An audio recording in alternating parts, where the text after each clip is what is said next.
Hi, it's Gordon again. Um, I'd like to just continue with our introduction to being in time and maybe mention some things that I should have mentioned before. Just they're ontic facts in Heidegger's terminology. Um, this book was published, Zeit on Zeit in German, in 1926. And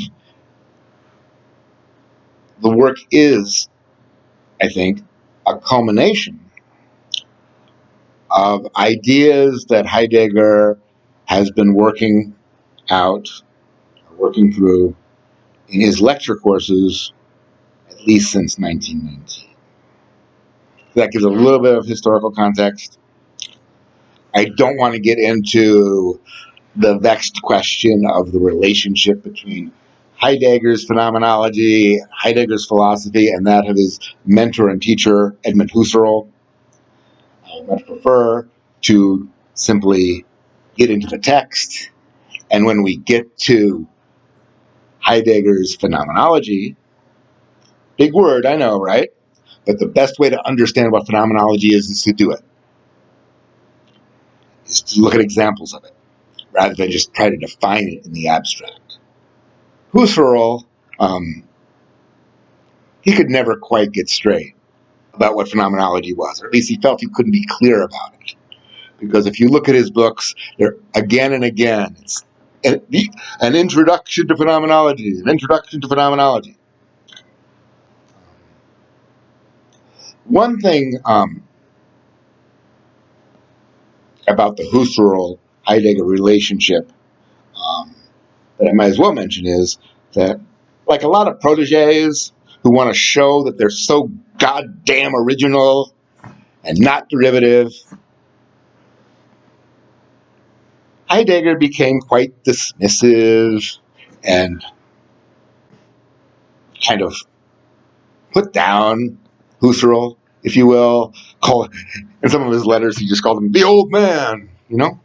Um, but despite all of that, to the end of his days, he always insisted that Husserl's Logical Investigations, published in 1900, in particular, the sixth investigation, the phenomenology that Husserl utilizes there, was of incredible import in his intellectual development, and he never lost respect for that. The other thing is, what translation am I using? I'm using this one. It's the old one.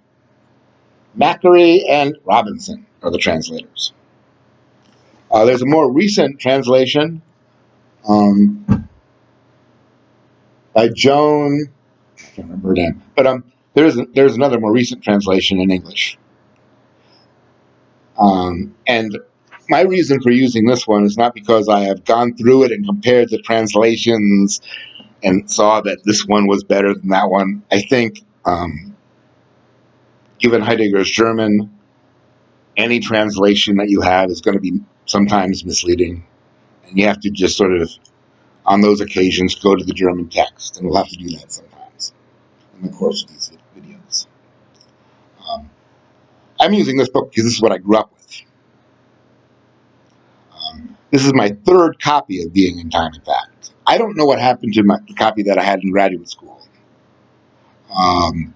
But the copy that I used teaching existentialism basically disintegrated because I have a bad habit of physically interacting with my books with a pen or a pencil. So those ontic facts you can set aside. And that would be a good. And when Heidegger talks about something that's ontic, he just means that. He just means everyday, normal, informational facts.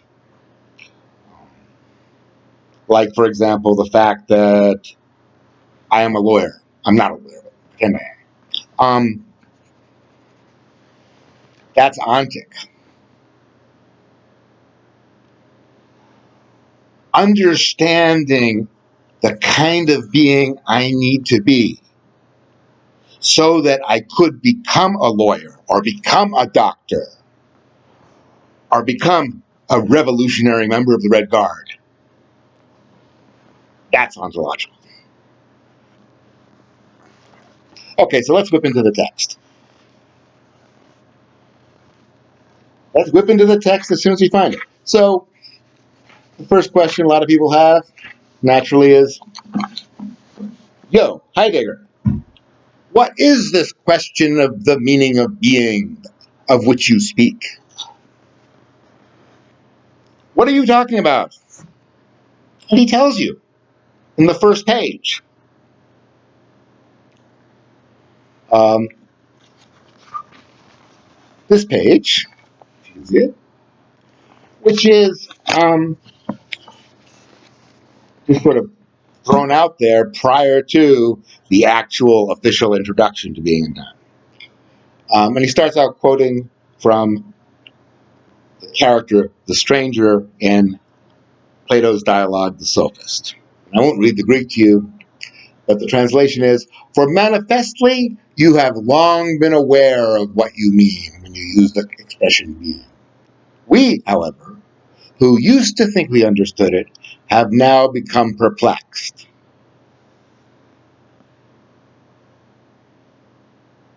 Think about that for a moment.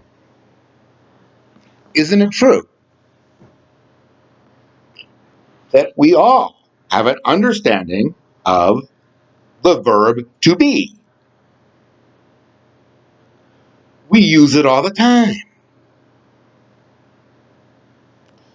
without any kind of apparent perplexity.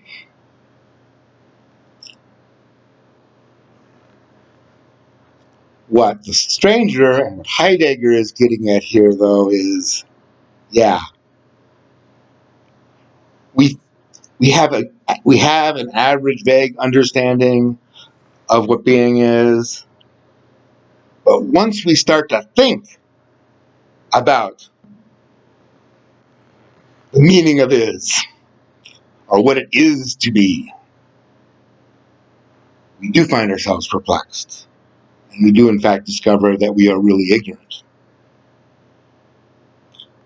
And that this is a question that needs to be developed, needs to be investigated. Once again, it's Heidegger's view that the history of philosophy, he has a love-hate relationship to the history of philosophy. On the one hand, he just loves the stuff. If you look at all of Heidegger's books, I haven't actually counted them, but I will wager that the vast majority of them are works in the history of philosophy. Or I should say, works that deal with figures in the history of philosophy, because Heidegger approaches Kant and Hegel and other figures in the history of philosophy, not as a historian trying to get really clear about what they mean, but as a way of trying to uncover the fundamental problems, fundamental issues that drive, for example, Kant's philosophical reflection in the Critique of Pure Reason.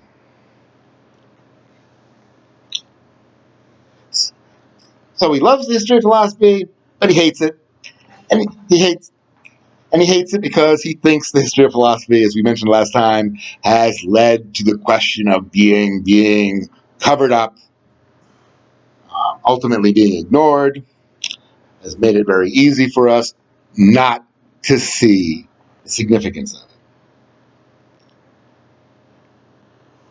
it. I mean, the situation is very much like a point Augustine made in the Confessions, in part of the Confessions where he talks about time.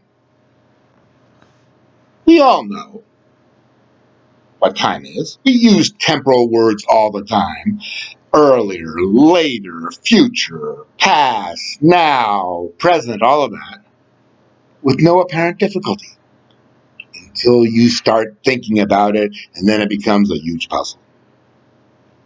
And so what Heidegger wants to do is to bring us to the point where we see the puzzle of being, where we don't just take it for granted.